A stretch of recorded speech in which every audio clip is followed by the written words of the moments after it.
un agradecimiento especial al equipo de la Poultry School que han optado por mi presentación como la primera de esta serie de presentaciones que van haciéndose en los próximos meses. La idea es comentarle el estado de situación de la avicultura latinoamericana, comparándola con la avicultura americana, la avicultura europea. Ustedes saben muy bien que hace un par de años hay nuevas modas, nuevas tendencias con respecto a los sistemas productivos, donde el desafío es ver de qué manera nosotros nos adaptamos en función de las realidades técnico-científicas y no de las realidades técnico-científicas que nos quieren imponer, ¿no? Lamentablemente vivimos en un mundo donde grupos de presión con ideologías o con pensamientos extremistas quieren llevar a obligar a hacer cosas que a nosotros nos preocupa y que realmente entendemos que deberíamos ser muy cuidadosos, porque Latinoamérica tiene como una principal ingesta de proteína la proteína animal, en este caso la del huevo, y realmente muchos de los que piensan que hay que cambiar los sistemas productivos, en primer lugar son veganos, no consumen huevo, y en segundo lugar tienen un poder adquisitivo o una heladera llena, como decimos en mi país. Así que teniendo en base un poquito esas premisas, les voy a compartir esta presentación. Bueno, yo quiero mostrarles la relación de habitantes versus la población de aves en postura. En Latinoamérica, esta es la curva que ustedes tienen, la cantidad de habitantes que tiene cada país. El país más chiquito es Uruguay. En este primer tramo, Ecuador es el último, con 17 millones y medio de habitantes. Y las barras que ven acá, amarillas, son la cantidad de gallinas que hay.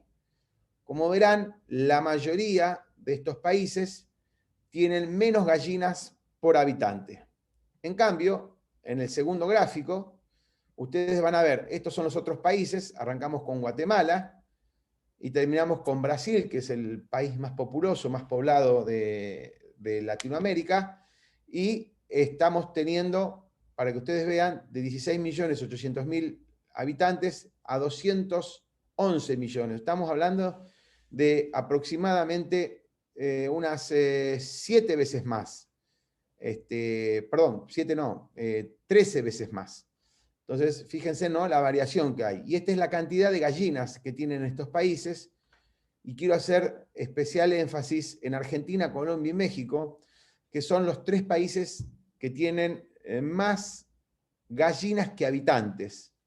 Casualmente, esos 3 países ocupan el top 5 de consumo de huevo a nivel global. México es el primero, que tiene un consumo por arriba de 370 unidades. Colombia, que ronda las 330, y Argentina, que supera las 305 unidades. Fíjense, esto es la cantidad de habitantes que hay en Latinoamérica, y abajo ven la cantidad de aves. Esto significa que el consumo en Latinoamérica, la proteína de huevo, es muy elegida por nuestros compatriotas, por nuestros vecinos, al momento de elegir qué van a comer. Este es el ratio, que les tengo preparado este cuadro, el ratio entre gallinas blancas. Fíjense en que Honduras tiene 100% de blancas, Dominicana 98, Cuba 95, Guatemala 90, y México 98. Después sigue Brasil con 80, después sigue Argentina con 75, Chile con 70, Uruguay con 20. Y estos son los ratios de gallina color. Por ejemplo, en Panamá no hay gallinas blancas, en Bolivia no hay gallinas blancas. Volviendo un poquito a la filmina anterior, quería mostrarles también que en Paraguay prácticamente no hay gallinas blancas, al igual que en Salvador, ¿no? Lo mismo que en Venezuela. Como los extremos, ¿no?, como países de producir 100% de un tipo de huevo y 0 del otro, o viceversa. Esto se debe a que las costumbres, como verán, los países que están en la región andina, Venezuela, Colombia, Perú, Bolivia, tienen un alto consumo de huevo marrón. Y los países que están más en el llano, más en la llanura, están con mayor consumo de huevo blanco. Los sistemas productivos, ¿de qué manera se producen en Latinoamérica? Ustedes van a ver en esta torta que el 86,37%, estos son datos de mitad de año, son datos frescos, son actualizados, que el 86,37% producen en jaula, el 12,19% en aviarios y el 1,44% en free range, ¿no? Que es la gallina de libre pastoreo y también la orgánica. Estos sistemas productivos por país, fíjense en que la mayoría produce en jaula, con excepción de República Dominicana y Colombia, que tienen más producción libre de jaula. No es que se hayan adaptado ahora, sino por los usos y costumbres. Hace muchísimos años, yo he estado en el año 2013 en una granja muy importante en Colombia, donde su productor producía en ese momento con 2.100.000 gallinas a piso, ¿no? Libre de jaula, con nidales, y no eran nidales todos automáticos, gran parte de sus nidales eran manuales, o sea que los trabajadores pasaban nido por nido todos los días recogiendo los huevos. Como verán, la mayoría es producción en jaula, solo esos dos países más El Salvador tienen una gran incidencia libre de jaula, y por último, el resto de los países que es free range o pastoreo, ¿no? Donde Paraguay es el que más tiene, por una cuestión donde en el interior de Paraguay mucha gente en forma doméstica tiene 50, 100 animalitos, se produce para autoconsumo y una parte de ese huevo que no consume lo comercializa. Producción y mercado interno. Como verán en este cuadro, verán en la primera columna la producción total y en el cuadro de al lado el consumo interno. Acá hay 6 flechitas, una en Uruguay, otra en Honduras, en Dominicana, en Argentina, en México y en Brasil. Significan que esos 6 países exportan parte de su producción. Uruguay con destino a África, Honduras con destino a países limítrofes, República Dominicana con destino a Haití, Argentina tiene varios mercados abiertos en Asia, en África, en Europa, en América. México lo mismo, y Brasil tiene destinos abiertos en Latinoamérica y también en África y en Asia, no en Europa. Por ahora, o en cualquier momento se lo van a autorizar. Consumo per cápita. ¿Cómo está el consumo de los países de Latinoamérica? El consumo viene bien. Le diría que a nivel latinoamericano el consumo supera el consumo mundial. El consumo mundial es de 180 huevos por año, por persona, y el latinoamericano 267. Acá hay que aclarar que tenemos México, Colombia y Argentina que tiran mucho para arriba, y el país más poblado, con 211 millones de habitantes, que es Brasil, está en un consumo muy similar, ¿no? De 260 huevos, muy cerca de 260 huevos. Vamos a verlo ahora. Fíjense, esta es la línea. Venezuela, que estaba por arriba de los 220 huevos hace 10 años, hoy está en 116. Honduras, que sigue creciendo. Paraguay, Cuba, Panamá, El Salvador, Bolivia. Bolivia estaba en 210, 208 huevos, bajó un poco. Ecuador, Dominicana, Guatemala, Chile, Perú, Brasil, Uruguay, Argentina, Colombia y México. Es muy probable que debido al COVID varios países tengan un poquito menos de consumo en este 2021 que estamos transitando, debido a que hubo una contracción a nivel mundial después de esa cuarentena eterna que hemos tenido en algunos países, donde la situación de la Argentina no escapa al resto del mundo, ¿no? Yo en mi país tuve una cuarentena que duró casi un año. Después empezaron a flexibilizar muy poquito, después nos volvieron a encerrar de vuelta, pero eso ha provocado que la economía se haya resentido. Entonces el poder económico de los latinoamericanos en general, con pequeñas y muy chiquitas excepciones, ha menguado. Entonces ha hecho que no solo haya frenado el consumo de huevos, sino de otros productos. Mano de obra. En Latinoamérica el sector ovoavícola, solamente postura de huevo, más los directos y los indirectos, tenemos 450.000 empleos. Es muchísimo. En el caso, poniendo el ejemplo de Uruguay, esto sería el 25% o el 20% de su población activa. La verdad que es muy interesante, ¿no? La población activa es de 18 años a 65, y la verdad que es una muy buena cantidad de empleos que genera el sector, y empleos de calidad. La mano de obra en este sector genera arraigo, se trabajan los 24 horas, los 365 días del año, y como nos han mostrado los gobiernos a lo largo y a lo ancho de nuestra geografía, somos esenciales. ¿Qué significa? Que más allá de la pandemia hemos estado trabajando sin detener la producción. La producción mundial en el mundo está este gráfico, donde China tiene el 40%, la Unión Europea el 13%, Estados Unidos también tiene el 13%, y después ya empezamos a nivel país, ¿no? La Federación Rusa tiene 5%, México tiene 5%, India tiene 9%, y atención con India. India hace 8 años, 7 años consumía 50 huevos per cápita, hoy ya está cerca de los 80 huevos per cápita. O sea que es un crecimiento de 30 huevos per cápita en 1.200 millones de habitantes. O sea, es una enormidad lo que están creciendo. De hecho, una de las casas genéticas más importantes de nuestro sector tiene tres granjas de pedigrí en la India, cosa que no tiene en otros países como puede ser China, como puede ser Brasil o como puede ser la Comunidad Europea.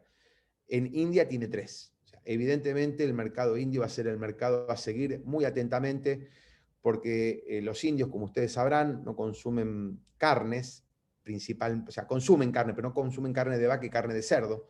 Sí consumen corderos, sí consumen pollo, sí consumen pescado, pero muy poquito.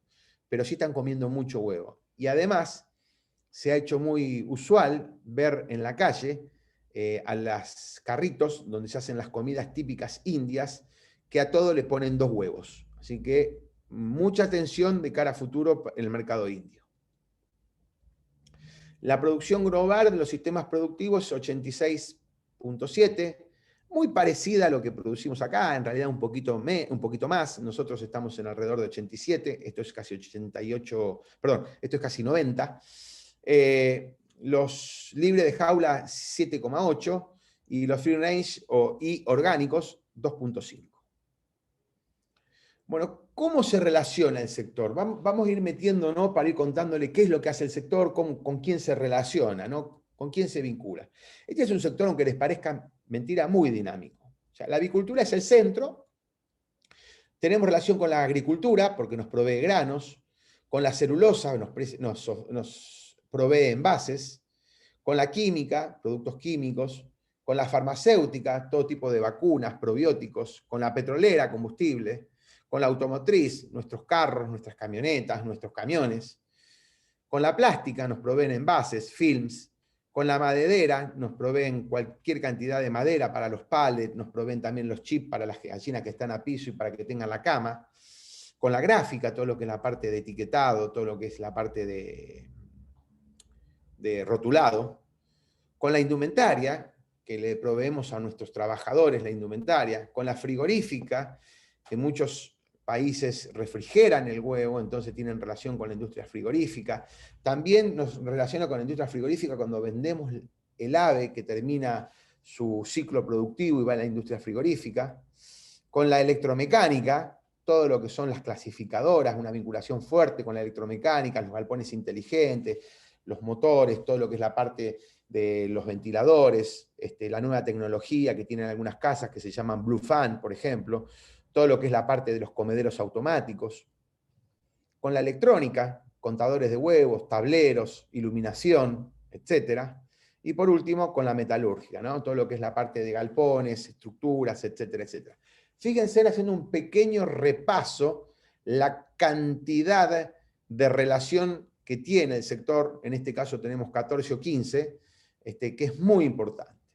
Entonces vamos a ir a mostrar un poquito cómo es el proceso productivo, ¿no? Esa pirámide que es fundamental para entender este sector. Este sector tiene 4 patas, pero es una pirámide, que en esa pirámide en el centro está la genética, una genética que a sus costados, para que sostengan esa genética, tienen que tener una buena nutrición y una buena sanidad, y como frutilla del postre, arriba de todo, lo que es el manejo. Vamos a ingresar en la genética. Las genéticas hoy son de avanzada, hay más de 60 años de desarrollo genético, de cruzamiento de razas puras. Esas razas después hacen cruzamiento de abuelas. Posteriormente hay una selección de madres para luego estas produzcan las pollitas bebé, y por último la producción de huevos. O sea, todo ese sistema que nos ofrecen las casas genéticas es de avanzada.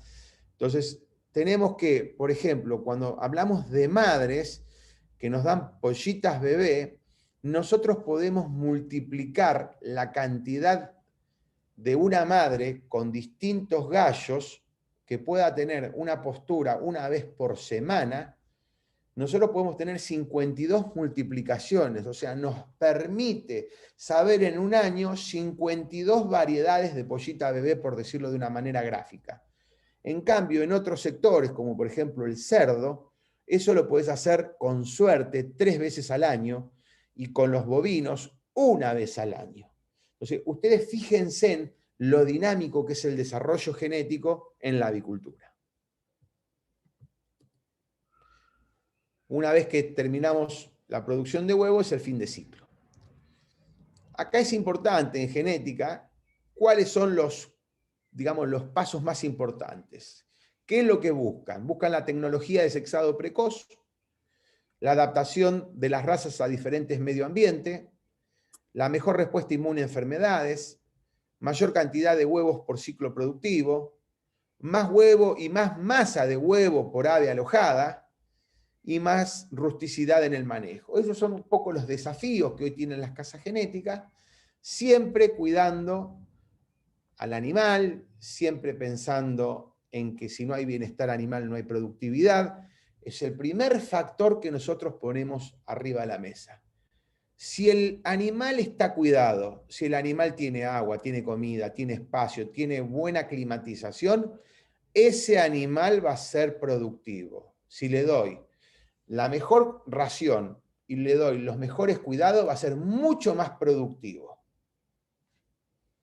Con respecto a la sanidad, tenemos 3 factores importantes. Uno es la bioseguridad, el otro el tema de las vacunas, y el último los controles y los análisis. Para lograr una buena sanidad, nosotros tenemos que tener como primer factor una bioseguridad. Y la bioseguridad controla los galpones, el alimento, los animales, la incubadora, los roedores, la maquinaria y vehículos, las aves silvestres, el agua, la cama, los insectos, las personas que entran y salen de un establecimiento, otras especies, otras aves que suele haber adentro de los establecimientos. Eso es un problema que tenemos muy grande en Latinoamérica, en las granjas, donde mucha gente tiene otras especies además de la producción, y es algo no recomendable, porque se está violando los códigos de bioseguridad.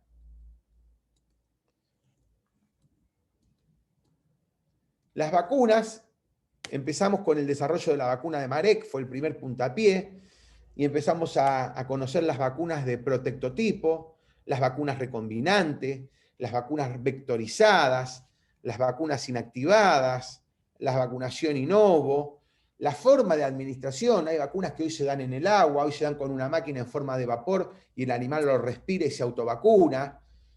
Fuentes de anticuerpos, o sea, la verdad que el desarrollo de la vacuna, la innovación que hay en lo que es en vacuna, el sector avícola, es de punta. Tal es así que les cuento que gran parte del desarrollo de la vacuna del COVID se hizo prácticamente como si fuese una vacuna vectorizada, con un ARN mensajero. Copiaron la técnica de las actuales vacunas que tenemos nosotros en la avicultura.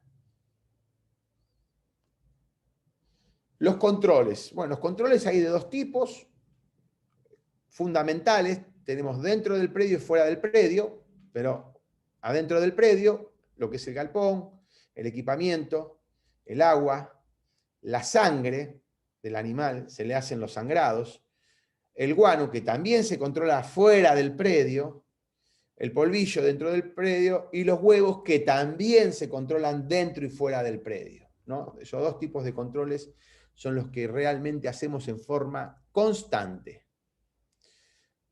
Otra gran parte de esta columna vertebral que encierra lo que era la genética, les había dicho que era la nutrición.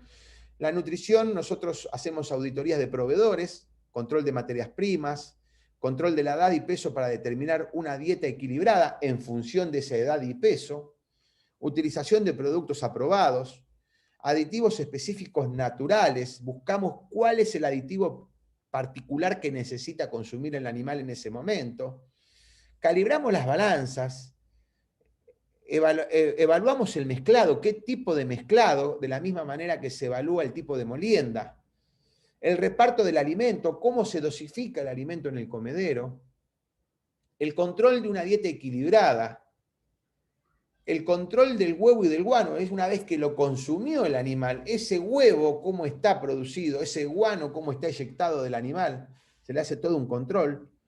La limpieza y desinfección de máquinas y silos, que se hace en forma semanal en algunos casos, en otros quincenal, y obviamente el control de plagas y roedores. Sustentabilidad.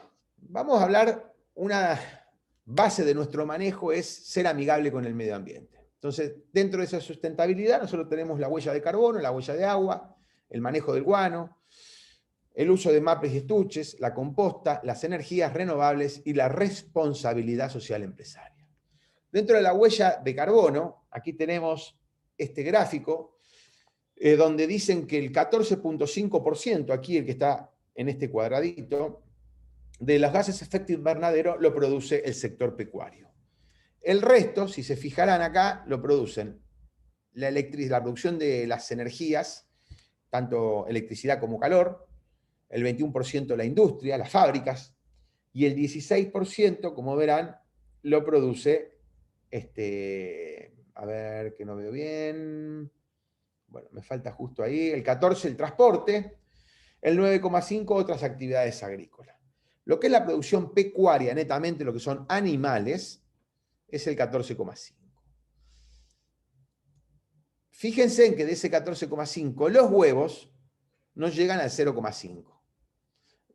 Al igual que el pollo. O sea, que del total de la producción pecuaria, nosotros tenemos el 2,8% de ese 100% que genera, o que se le aduce que genera al sector pecuario. Tal es así que cuando nos comparamos con otros sectores, la parte de avicultura de carne y huevos, fíjense en huevos, tiene una muy baja emisiones de gases de efecto invernadero, baja cantidad de pymes, ventas totales son bajas, consumo energético es bajo y consumo de agua es bajo. Acá quiero decirle, perdón, que el número de pymes son muchas y ventas totales es buena facturación. Si se fijan, todo verde. Ahora, cuando vamos a la avicultura de carne, también tiene todo verde, pero al momento de la faena, el consumo energético y el consumo de agua sube, por eso dejan de ser verdes y pasan a ser rojos. En cambio, en la semilla es todo verde, pero tienen alto consumo de agua. Fíjense que este informe, que todavía está actualizado, se presentó hace poquito en Europa, por más que sea el 2013, pero está muy, muy en línea con lo que están dando los resultados, que de las emisiones globales de la cadena de provisión de huevo, el alimento balanceado genera el 74,5%. Por eso nosotros tratamos de generar sistemas productivos que tengan el menor consumo de alimento balanceado. Y el manejo del estiércol, el 20%. Y lo que se llama postgranja, que es la comercialización, el 5,5%. Ahora, fíjense en este estudio, que es del año 2016, me lo compartió el doctor Vincent Guyonet, para mí un ídolo, una persona que más sabe la agricultura, si tienen suerte de escucharlo, búsquenlo, googleenlo, hay mucha información del doctor Vincent Guyonet, él es canadiense, productor avícola y veterinario, o sea, que todo lo que él dice lo vive en experiencia propia, además que es un gran investigador, una persona muy sólida técnicamente. Él nos cuenta en este estudio, que nos compartió, que la huella de carbono de un sistema convencional a un libre de jaula, en Australia dio 23% más, en Holanda 17,9% más y en Reino Unido casi 16% más. No contento con esto, el doctor Vincent Guyonet también me muestra este estudio y me dice que en las jaulas convencionales contra las jaulas mejoradas, la huella de carbono es de 1,98 contra 1,96, es prácticamente igual, pero de acá de 1,96, cuando va a un aviario, es 2,06. O sea, hay un 4% de crecimiento entre esta y esta. Es mucho, y con todo esto que estamos pidiendo de cuidar el planeta, de ser amigables con el medio ambiente, tenemos que entender de que la producción en las jaulas convencionales y en las jaulas mejoradas, o la producción en jaula, es más amigable al medio ambiente que cualquier otro sistema productivo. ¿Se acuerdan que hace un rato les mostré una filmina que el gran generador de la huella de carbono en estos sistemas es el alimento balanceado? Bueno, fíjense en el consumo de alimento, aquí en este estudio, también proporcionado por el doctor Vincent Guyonet, como en jaula una gallina come 115 gramos y una libre de jaula come 130 gramos. Y además la productividad en una gallina en jaula es de 315 huevos por periodo productivo contra 293 huevos por periodo productivo. Por ende, podemos afirmar que una gallina libre de jaula produce menos huevos, consume más alimento, ahora vamos a ver más adelante que hay más mortandad, por ende es menos amigable ese sistema al cuidado del medio ambiente. Entonces, tanto hablamos del cuidado del medio ambiente, si se fijan, cuáles son en esta filmina los países que más contaminan el medio ambiente. Casualmente, los primeros 4 países tienen gran cantidad de su producción de huevo libre de jaula. No quiero decir que son generadores de contaminación de aire porque están produciendo libre jaula. Digo que además de tener gran polución por su industrialización, que son países muy industrializados, eligen sistemas que en vez de aminorar la cantidad de huella de carbono, la generan para arriba. ¿Por qué? Porque antes con los sistemas tradicionales producían menos. Ahora, al cambiar de sistema, están produciendo más. Huella de agua. Si se fijan, el huevo tiene la mejor huella de agua, es muy similar a la del pollo. Para poder llegar acá tenemos que multiplicar por 5, serían 1000 litros, 300 gramos de huevo, contra 1170.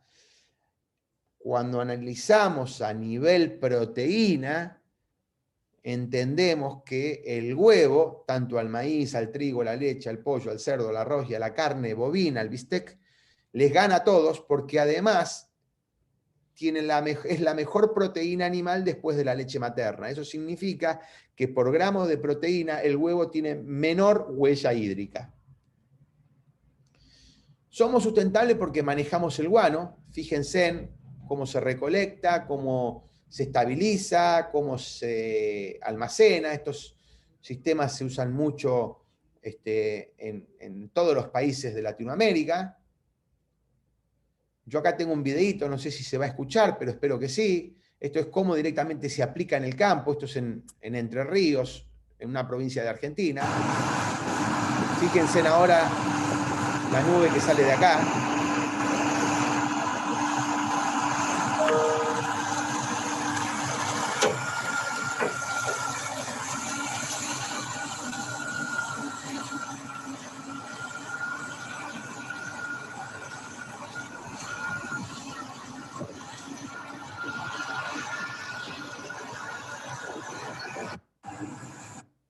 Como verán, es muy amigable al medio ambiente. Nosotros somos grandes recuperadores de suelo. El guano, además de ser una enmienda orgánica que tiene nitrógeno, tiene fósforo, es un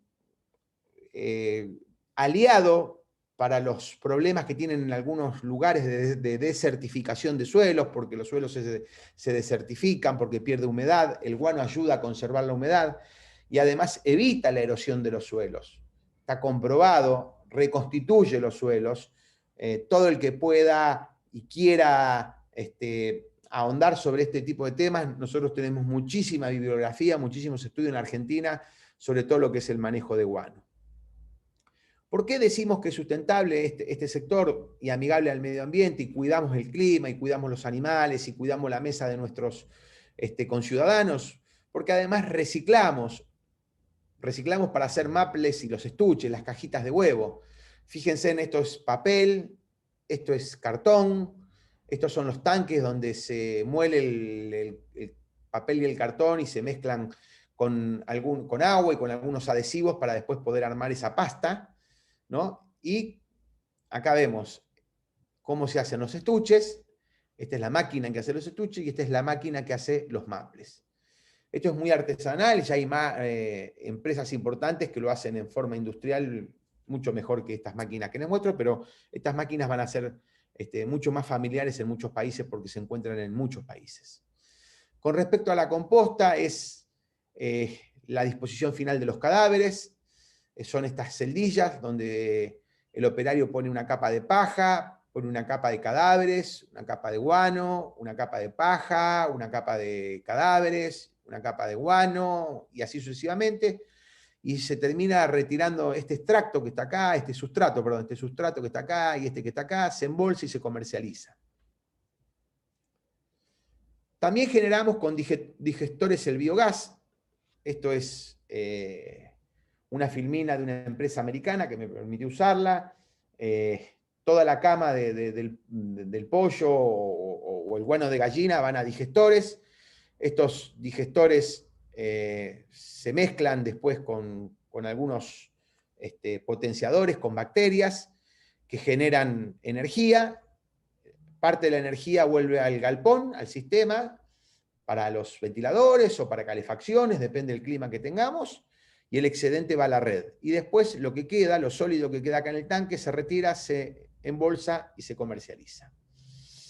Este es un gran sistema que genera gas, son unas piletas con mixer, donde se va moviendo con agua y con bacterias para que generen gas. Acá se va cargando el guano, ese guano va a estos piletones que se cierran. Acá tienen el caño donde se le agrega agua, se le agregan bacterias. Acá está fermentando, eso genera gas. Si se fijan, acá hay un caño de gas. Ese caño de gas va a estos grupos electrógenos. Estos grupos electrógenos tienen acá tienen los generadores, son estos tres de acá adelante. Esos generadores que son movidos por el grupo electrógeno, que es la partecita esta roja de atrás, generan energía y esa energía se comercializa. Y en algunos casos, esas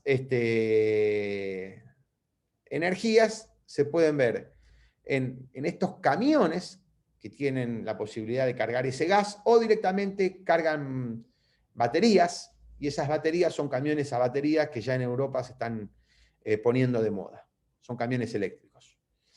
Y como energías renovables alternativas, está la célula fotovoltaica, que se encuentra en muchos países de Latinoamérica, y en algunos ya empezaron también a poner lo que son, yo no quise poner porque la verdad no encontré, pequeños molinos de viento, en zonas donde hay mucho viento se está generando energía con esos molinos de viento.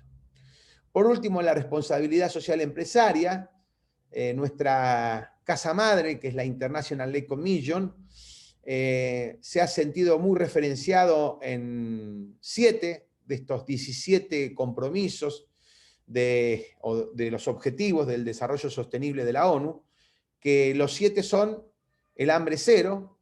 La verdad que el huevo ayuda a paliar y a combatir el hambre. Es la mejor proteína animal, más barata, más versátil, más accesible, más completa después de la leche materna.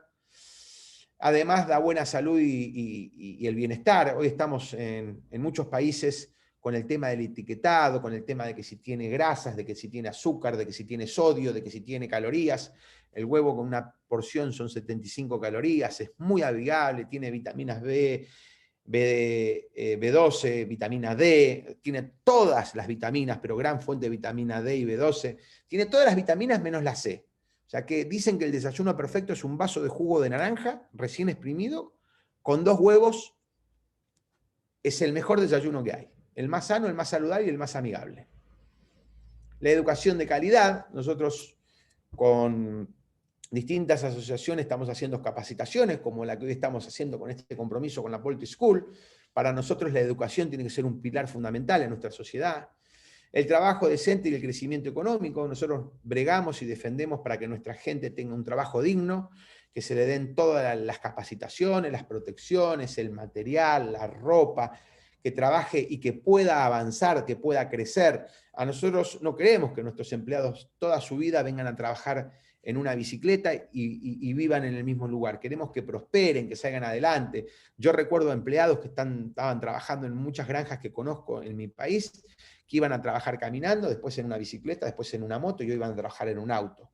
Bueno, es un poco nuestro compromiso, ¿no? Que haya un crecimiento económico alrededor de nuestra familia avícola, con una producción y consumo responsable, ¿no? Tenemos que ser muchísimo, muchísimo más de lo que hacemos, sí, tenemos que hacer, pero vamos por la buena senda. Nuestra industria ha hecho un clic importante en los últimos años. Fuimos una de las últimas que hizo el clic, pero lo importante es que lo hicimos. ¿Estamos con cosas por mejorar todavía? Sí, pero venimos mejorando mucho y creo que ese es el camino que hay que transitar. Cuidamos el clima. Cuando yo les hablaba que era menos amigable porque tenía menos huella de agua y menos huella de carbono, yo le pregunto a los ambientalistas que tanto defienden algún sistema productivo en contra de otro, ¿no piensan que esas gallinas que necesitan comer más, necesitan más alimento balanceado es más necesidad de cereales, más cereales es más deforestación? ¿No piensan lo que es la realidad? Entonces digo que hay que tener mucho cuidado con lo que se dice y con lo que se habla, porque no todo lo que escuchamos en redes sociales por esos microejércitos de gente que opina y que opina y que opina sin sustento alguno y lastima, y muchas veces nosotros estamos produciendo y trabajamos y no tenemos tiempo para contestar o no estamos en redes para contestar y eso queda como una verdad. Yo digo, todo el que tenga duda consulte, todo el que quiera aprender, estamos para enseñarles. Desde la Poultry School, desde el Instituto Latinoamericano del Huevo, desde las páginas web de cada una de las gremiales que integran la Asociación Latinoamericana del Huevo, pero no se queden con las dudas, no duden en llamarnos, en consultarnos, en escribirnos, que para eso estamos. Asociaciones para los objetivos, esto es importantísimo, ¿no? Trabajar, la International Lake Commission está trabajando fuertemente porque tenemos con otros integrantes, con la Organización Mundial de la Salud, con la ONU, con la FAO, tenemos objetivos comunes, ¿por qué no trabajarlos en comunes, en equipo, para lograr el resultado que tantos ellos como nosotros queremos lograr y es el mismo? Bueno, hay que asociarse para lograr esos objetivos. Y por último, uno de los temas que yo les había hablado eran los controles y las auditorías, que ahí también los vamos a volver a dividir a internos y externos. Nosotros tenemos controles en el sector público, los controles públicos los hace el Estado Nacional, el Estado Provincial y el Estado Municipal, y también tenemos controles privados, que tenemos a voluntad del productor, que los hacemos nosotros, y a exigencia de algunos clientes, que hay clientes que nos exigen, vos me querés vender, bueno, pero yo te tengo que controlar. Entonces tenemos auditorías y controles por parte de ellos. Y por último, para ir cerrando, le quería hablar sobre los costos productivos. Tanto se habla de qué lindo un sistema, qué lindo otro sistema, pero hay que hablar de costos. Al final y al cabo, la gente es la que te termina diciendo si te acompaña o no te acompaña. La mayoría de los estudios en Latinoamérica dicen que para hacer gráfico, entre el 60 y el 85%, en algunos países el 60, en otros el 85%, estaría dispuesto a comprar un determinado huevo, pero no está dispuesto a pagar más por ese determinado huevo. Entonces, ¿qué significa? A mí me gustaría tener un BMW. Sí, me gustaría tener un BMW, pero mira, ese carro no lo puedes meter en la tierra, si te lo compras se te va a romper, te va a salir muy caro, paga mucho seguro. La verdad que puedes ir con un Volkswagen Jetta o un Volkswagen Bora, como se llama acá, que es el mismo, y te puede llevar al mismo lugar, con gran confort, con todos los chiches, y la verdad vas a gastar la mitad. Bueno, es un poco lo que la gente terminó desarrollando, siempre y cuando teniendo en cuenta que todos los huevos que se producen en cualquiera de los 4 sistemas, jaula, libre de jaula aviario, free range o orgánico, nutricionalmente son iguales, no hay diferencia. Entonces vamos a Europa y vemos que Europa, la base de la Unión Europea del año 2003 es 100, nosotros en América estamos produciendo en 430, es 96. Si nosotros queremos producir a lo que hoy está produciendo Europa, que son 750 centímetros por ave, tenemos que pasar de 96 a 110. O sea que tenemos aproximadamente un aumento de costo de un 16-17%. Ahora, si queremos pasar de lo que estamos produciendo hoy en 96 a un aviario, a un libre de jaula, el primer sistema libre de jaula, tenemos que estar hablando de un 33% de aumento. Esto me lo compartió la gente de la línea genética H&N, a los cuales les agradezco mucho. Y acá tienen desagregados los costos. Yo esto lo voy a dejar a disposición de la Poultry School para el que lo quiera poder consultar. Toda esta conferencia va a estar a disposición de ustedes y van a ver lo que es los costos. Si se fijan, lo que más encarece a todo este tipo de sistema es la alimentación, ¿no? En Brasil, otra eminencia que tenemos en este sector, el doctor Antonio Paraguazú, brasilero, está trabajando para el gobierno chino, para el gobierno americano, una de las personas que más sabe de avicultura, muy generoso también, me permitió compartir estas 2 filminas con ustedes. Dice que es 13% mayor el costo, las jaulas enriquecidas contra las jaulas convencionales. Y cuando comparamos las jaulas convencionales con los aviarios de cage-free, son 36% más caro el huevo del aviario. Entonces, él hace todo un desagregado y volvemos acá a tener el problema, si se fijan, que no es menor, que acá tenemos 36% más caro. La verdad que todos estos sistemas que parecen ser muy bonitos, a la larga conspiran con el acceso a lo que es la proteína. Los países, Europa y Estados Unidos, que más han bregado por el sistema de producción libre de jaula, han bajado en consumo de huevo, por 2 razones. La primera es porque el huevo se encareció totalmente. Hoy en Europa un huevo producido de libre jaula ronda los 4 euros, ahora lo vamos a ver. Si a mí me dicen que en Latinoamérica podemos vender el huevo a 4 euros, seguramente no va a haber problema, contaminaremos un poquitito más el medio ambiente y lo vamos a vender. Pero yo no creo que podamos venderlo porque nuestros consumidores no tienen ese poder adquisitivo que tienen en Europa.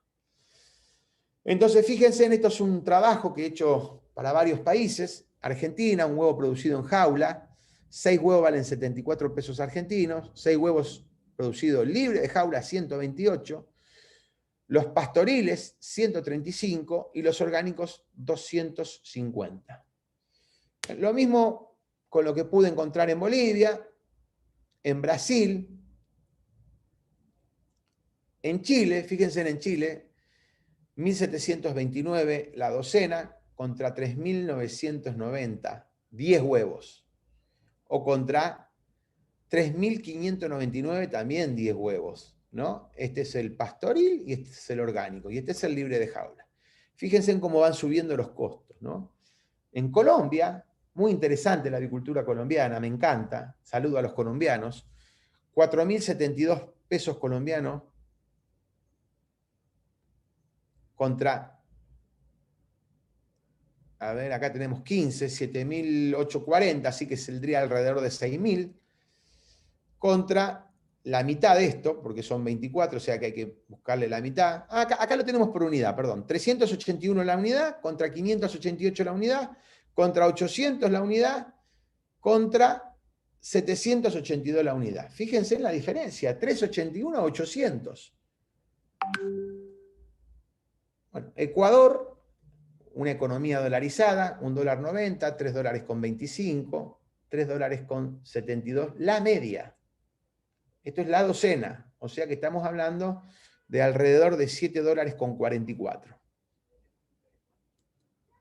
Bueno, El Salvador, Guatemala, Honduras, México. Fíjense en México, estamos 12 piezas. Esto es bien fácil verlo. 25,50, 33, 53, 62. Libre de jaula ya vale 30 y pico por ciento más. Este contra este, 100 y pico por ciento más. Y este contra este, 150% más. Panamá es interesante. 1,68, 4,62 el libre de jaula y 7,35 el orgánico. Bueno, Paraguay, Perú, también tenemos en Perú el mismo tema. Fíjense en 6,49 soles, 6,20 soles, 9,20 soles con descuento 7,49. Las gallinas libres de pastoreo, 11,79 y las orgánicas, casi 17 soles. Más o menos 17 soles, si no me equivoco y no tengo mala memoria, son $3,50 más o menos. O $3. Dominicana, fíjense en la diferencia. Y Uruguay. Este hay que multiplicarlo por 2 el primero, porque son 6, todos están de 12. Estaríamos en 116, 115, 161 y 162. Miren en España. En España tenemos el huevo tradicional, 129. Perdón, 1,29 €. El campero, 2,83. El libre de jaula de piso, 1,69. Y el ecológico, 1,99 la media. O sea que serían 4 € la docena. Inglaterra, Italia, tenemos el mismo tema. Fíjense en la cantidad que hay, la diferencia. ¿No? Estas son las pastoriles, 2 €, 10 huevos. Este es el orgánico, vendría a ser el doble. Acá tenemos 10 huevos, también igual que acá, libre de jaula. Perdón, sí, libre de jaula. Y acá tenemos las criadas al aire libre, pastoriles, 2,91. Portugal y Estados Unidos. Estados Unidos es el ejemplo más fácil para mostrarles. Fíjense, tenemos todos huevos marrones, 4 cajas de huevos marrones, large, todos large. Si se fijan, acá tenemos 2,60 contra 3,70, contra 5, contra 6. Entonces, este es un cuadrito que yo preparé. La diferencia del huevo tradicional al aviario en Argentina es 7,97, en Bolivia 16,28, en Chile 32,45 y así sucesivamente uno por uno. En Europa, en España, el jaula contra el libre de jaula es 31, contra el pastoreo 120, contra el orgánico 208. En Estados Unidos, el jaula contra el libre de jaula 42, 92 el pastoreo y 131 el orgánico. Eso es porque algunas personas están dando vuelta por algunos congresos de nuestra industria diciendo de que no hay diferencia en la comercialización ni en la producción, cosa que es mentira. La comercialización te lo dice el mercado, ¿no? El mercado te dice, mira, no puedo vender al mismo precio algo que me sale más caro producirlo. Entonces, en Latinoamérica, quien quiera llegar a un producto libre de jaula va a pagar 51% más, libre de pastoreo 125% más, y orgánicos 167% más. En Estados Unidos, 42% más si es de aviario, si es de pastoreo 92% más, si es orgánico 131%. Y en Europa, 40% más si es de pastoreo, 89% más, y si es orgánico, 198% más. Fíjense que después de 12 años, esto es del 2019, o sea que no pude encontrar una firmina más actualizada, pero mucho no ha cambiado, me están diciendo, que en el 2012 el 85% se producía en Europa, en España, esto es una foto de España, el 88% en batería, el 10% en agricultura alternativa y el 2% en otro tipo. Fíjense en que se sigue produciendo el 87%, o sea, no hubo grandes cambios. Lo único que han hecho es un poco complicarle la vida a los productores, por no decir otra cosa. Como conclusiones, terminando esta disertación, el salario en Europa es de 2.300 dólares promedio por mes y solo gastan entre el 14 y el 22% de su salario en alimentación. El salario en Latinoamérica es de 420 dólares, se gasta entre el 72 y el 88% en alimentación. O sea que el impacto de la suba en el precio de huevo golpea más en Latinoamérica que en Europa. Por eso nuestro reto será producir alimentos para consumidores potenciales de alta calidad, a gran velocidad y a bajo costo, con el menor impacto ambiental posible. Muchas gracias. Yo voy a dejar de compartir. Quiero agradecer a Rodolfo y a la Poultry School por la invitación. Para mí ha sido un placer esta charla de 50 minutos y dejo abierto para los que quieran participar con preguntas. Gracias, Javier. Primero que todo, agradecemos tu participación y extraordinaria participación. Creo que el material que compartiste es algo que los que tuvieron la oportunidad de escucharte el día de hoy, como tú mencionabas, es una misión de los que estamos en la industria de buscar los medios y las plataformas de educarnos y de estar actualizados en todas las energías y todas lo que está sucediendo actualmente. Tenemos una pregunta, te la voy a mencionar, es del doctor Vicente Guyunet. Dice, ¿qué tipo de presión hay ahora en Latinoamérica sobre el tema del alojamiento de las ponedoras? ¿En qué países o país hay más presión? Bueno, en primer lugar, para mí es un honor que Vicente esté escuchando esta charla, que él se haya tomado parte de su valioso tiempo en compartir nuestro rato. Te saludo, Vicente, agradezco. Te idolatro, te respeto. Para mí es un honor que hoy estés acá con nosotros.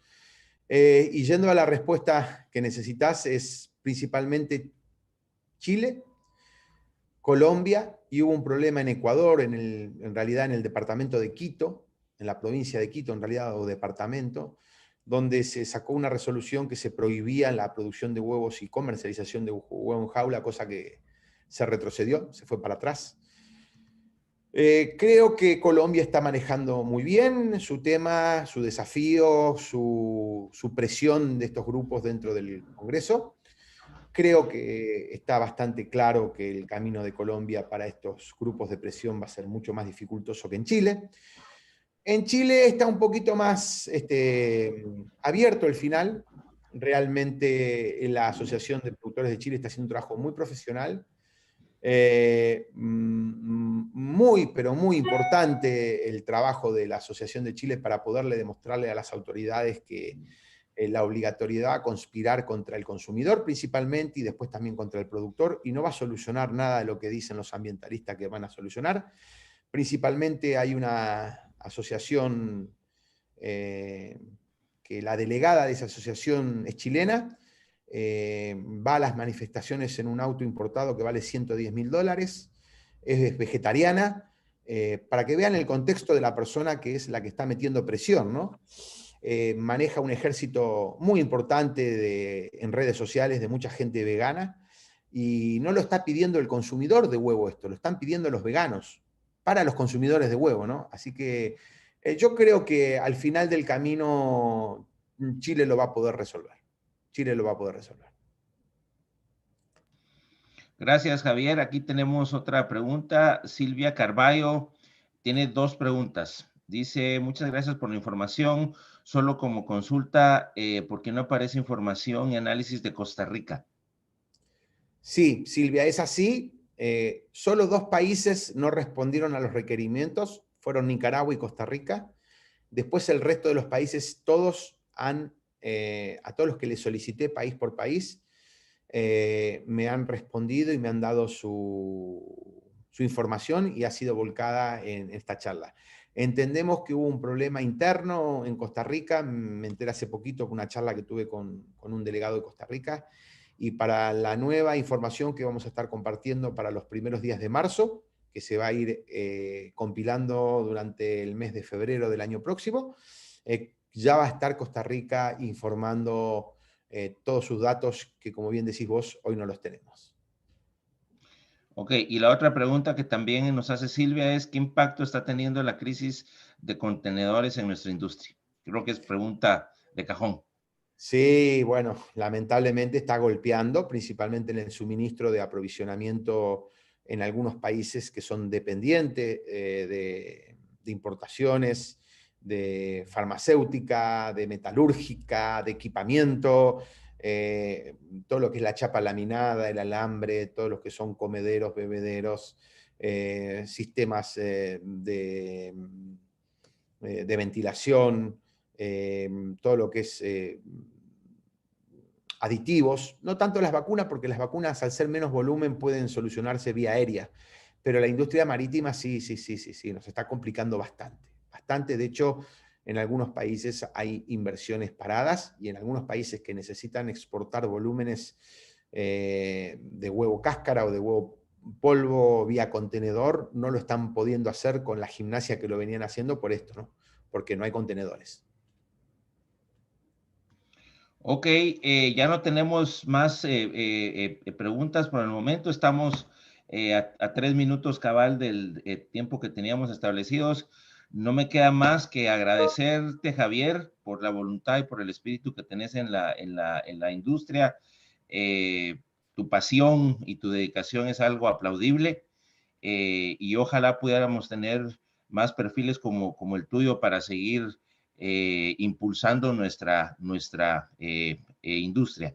Agradezco también a todos los participantes que se tomaron el tiempo para estar con nosotros hoy. Solo dos cosas. El próximo lunes en nuestra plataforma poultryschool.com va a estar subido el video, y como ofreció Javier, vamos a estar compartiendo también en la plataforma el PDF con los slides. Si Entonces, me no me queda más que agradeceros. Sí, adelante, Javier. me permitís, estoy mirando acá a todos los participantes, veo de varios países, veo obviamente algunos argentinos, pero nos está acompañando Ezequiel Casillas, que es el presidente de los productores de Tepatitlán, que puedo decir sin temor a equivocarme que es quien representa el 50% o más de la avicultura de México. Así que gracias, Ezequiel, por tomarte el trabajo de acompañarnos esta tarde. Te mando un fraternal abrazo a la distancia.